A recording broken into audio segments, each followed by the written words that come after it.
Hi guys, welcome back to the channel. Today I'm bringing you the Magical Musket Fiendsmith deck profile. Since the new Fiendsmiths have come out, it's made the deck a heck of a lot better, so let's get into it. Starting with the Muskets, we're playing 3 Starfire. This is the best musket in the deck. It gets you to any of the other muskets. Second best is our Caspar, adds any of your musket cards. We've got Doc, brilliant for recursion, adds any of them back from the grave. Just play the one of that. And you got Link to the Brains, so if you haven't read this card before, it's crazy. It allows you to special summon any musket from the hand, immediately links them into max, and then your opponent cannot respond to the max. The only chance they have to respond is to the Link into the Brains, so they do need like Spell Trap Negate, but as soon as you get into the max, you are off to the races. For the weapons, we're playing 1 Desperado, 1 Last Stand, 1 Dancing Needle, and 1 Crossed Arm. You only need to play 1 of each because you can search them. Too many of them can be a lot of bricks as well, so 1 of each is plenty. And then Honorary Musket card, Upstart Goblin. This behind any musket allows you to draw 1 and activate them. Makes your deck a bit thinner, it's fantastic for muskets. Next we got the Engraver. So this card has 3 effects that are all useful. So the first card is it sends itself to the graveyard to add any of your Fiendsmith spell traps. Second effect, it can special summon itself from the grave. And then the third effect, it can send an equip card to it and one of the opponent's monsters to the graveyard. Very expensive, ideally you want to play 3, but at least 2 if you can. And the spell traps it can search, you've got Fiendsmith Sanct. So this behind any musket is fantastic. So you can activate them, it gets you a token, which can then be used for the Fiendsmith Link monster.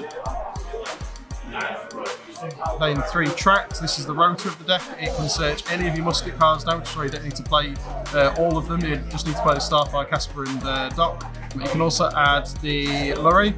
So Lurry, when added, you just send it to the graveyard, and then because it's discarded, it can special summon itself, and you pop off from there. Tract also has a graveyard effect to fusion summon, which does come up. And then playing a bit of spice, playing Lord of the Missing Barrows. So this card, you banish a spell, a trap, and a monster from the grave. Special summon it, and then you can banish 1 monster and 2 spell traps of your opponents from their field and or grave.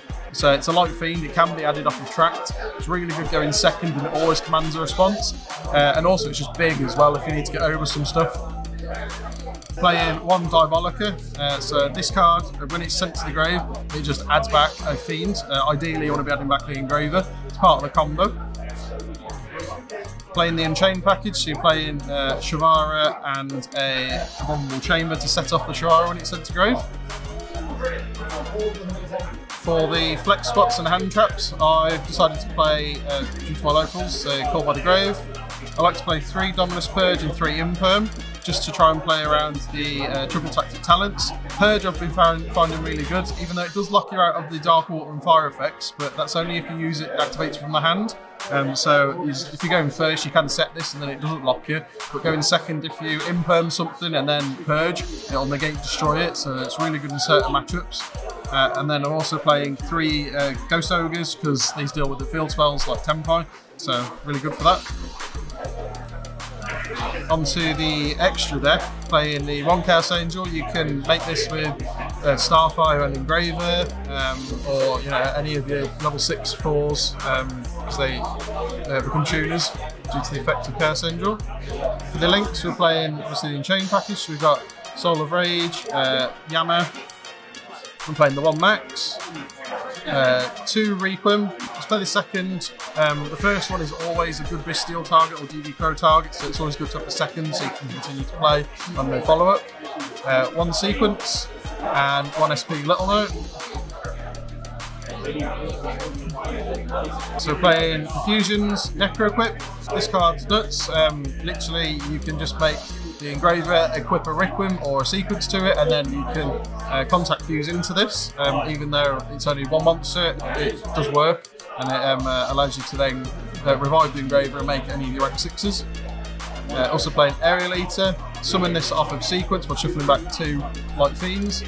This card then dumps the Diabolica, which can add you the Engraver. You can also banish the Diabolica and any of the other level 6 or higher Fiends in the grave to summon this back. And it's level 6 itself, so again it can make rank 6s. Lacrima, this one's nuts as well. Once it's summoned, it can add back or special summon any of your light themes from the grave, so any muskets that are in there. When it's sent to the grave, it can shuffle one and burn for 12 as well, so it's good for time. Desiree, don't summon it that often, but it is good if you can get into it. It requires the engraver and 2 light fiends, but it is an omni negate of the face-up card on the field, and it can negate up to 2 cards if you put the sequence. And then for the XEs, playing the Wave King High Caesar, really good at stopping things like the Viru or any decks that use cards that special summon. So yeah, you can get that. Because I'm playing Go Second, I like to play Utopia Beyond. This card just makes all the attack of your opponent's monsters 0, so I find it good in a Memento matchup, but there could be other matchups where the high attack monsters that are hard to out. And then mandatory playing the Typhon, you can just get over a lot of boards, returns a card to hand as well, so rather than send it to the grave, just a lot of cards in grave fixes format, and also stops things that have 3 cards in attack. That's the deck profile. Thanks for watching. Don't forget to like, subscribe and leave a comment.